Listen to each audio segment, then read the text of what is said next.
Hello and welcome to our channel. In today's lesson, we will be talking about Pico Iyer's travelogue, Why We Travel. So let us start the video right away. Pico Iyer in his travelogue states different reasons of traveling. He says we travel for the self and anonymity. As he expands on this idea, it's clear to the reader that Pico Iyer believes that one of the reasons we travel is to be able to free ourselves of caste, job, and standing in order to better comprehend ourselves. That means we realize ourselves properly by traveling. In a different environment where no one can really put a label on you, especially if you are alone, it's probable that certain issues or aspects of one's personality which would have otherwise remained dormant manifest themselves, allowing you to be born again. In this situation, you don't live in the past or future but in the present, where it's almost impossible for you to ignore your inner self, biases, values, and opinions.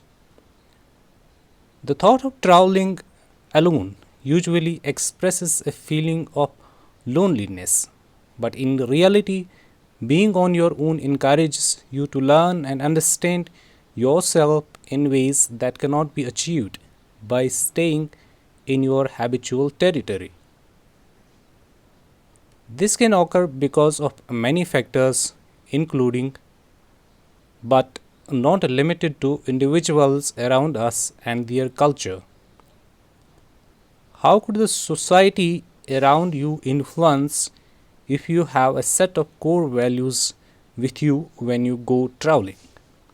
We travel to open our hearts and eyes and learn more about the world than our newspapers will accommodate. Then the writer makes the distinction between the traveler and the tourist. According to him, a tourist is someone who goes on complaining a lot. He says nothing here is the way it's at home. A traveler, on the other hand, grumbles, everything here is the same. For most of us, traveling turns us upside down and reminds us not to take everything for granted. We need to prepare ourselves for the unexpected. And we travel in essence to become young fools again, to slow time down and get taken in and fall in love once more. So we need to prepare ourselves for the unexpected, the things about which we had already imagined to be universal turn out to be temporary and original. For example, if you visit North Korea, you will notice that you have landed on a different planet, and the North Koreans will also realize that they are being visited by some extraterrestrial. He goes on to say that we travel to shake up our complacencies. Furthermore, in a global reality of transnationality and technological advancement, even when you remain stationary, the world around is moving at an increasingly accelerated speed. Many feel that they can now travel around the world with a click of a button. However, Pico Iyer stresses on the importance of physically traveling to a destination so as to keep the mind adaptable and aware. Yet for me, the first great joy of traveling is simply the luxury of leaving all my beliefs and certainties at home and seeing everything I thought I knew in a different light and from a crooked angle. So one needs to see the things with a different perspective. By traveling, we become a kind of career pigeons. He uses the term career pigeons. We bring to the places we visit many things and get and take back so many things only to enrich our culture. We also carry values, the beliefs, and news to the places we go. We become walking video screens and living newspapers. For many people, we become the channels without censored limits. In the places like Pagan or Lhasa or Havana, we become the eyes and ears of the people we meet.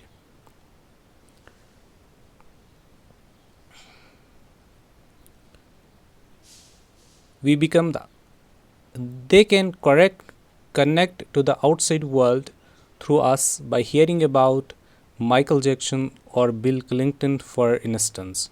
Hence, we export and import dreams with tenderness. Traveling is a way to reverse time to a small extent and to make a day last a year. All of us have heard the old Proust line that the real voyage of discovery consists not in seeing new places but seeing with new eyes and new perspectives. It enables you to bring new eyes to the people you encounter.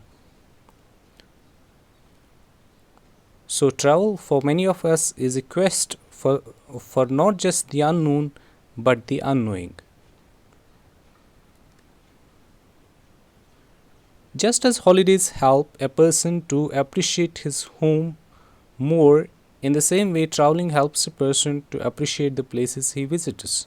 Hence, tourism can play a very vital role in reviving different cultures. By this new traditional dances in Bali have come to fore and Indian craftsmen started paying more attention to their works. Hence, travel spins us around in two ways. It shows us those sides, issues, and values which we tend to ignore in normal circumstances, but it also unveils many layers of our personalities. Traveling to a foreign place means to understand the moods and minds of the people. I at least travel in search of an innocent eye that can return me to a more innocent self. I, like many people, tend to ask questions of the places I visit and relish most the ones that ask the most searching questions back of me.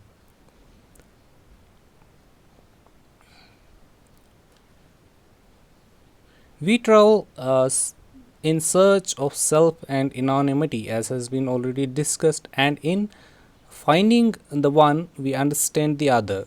We free ourselves from the job and standing, and we become unknown citizens, and people cannot put a name or tag on us because we are unlabeled. We recognized more essential aspects of ourselves.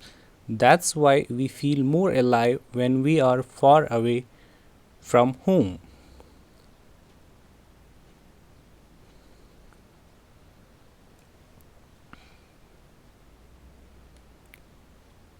But the great promise of it is that traveling, we are born again and able to return to our moments to a younger and a more open kind of self. Well, abroad is a place where we stay up late, follow impulse. For a moment, the distinction between past and future fades away. We live in the present. We become open to interpretations and we become mysterious even to ourselves. As Oliver Cromwell once stated, a man never goes so far as when he doesn't know where he is going. The ideal travel book, Christopher Isherwood once said, should be perhaps a little more like a crime story in which you are in search of something.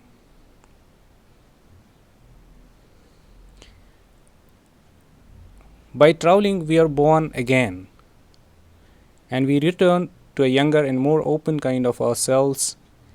Traveling helps us to reverse time to a small extent and to help us to make a day last a year or at least 45 hours. Hence, in a way, we return to our childhood by not expressing properly in their language but simply making sense.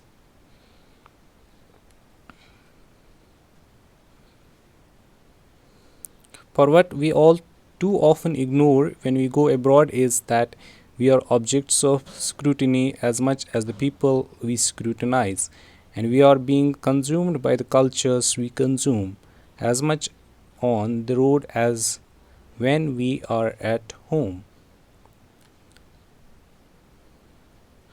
If travel is about the meeting of realities, it's no less about the mating of illusions. So, travel at heart is just a quick way to keep our minds mobile and awake.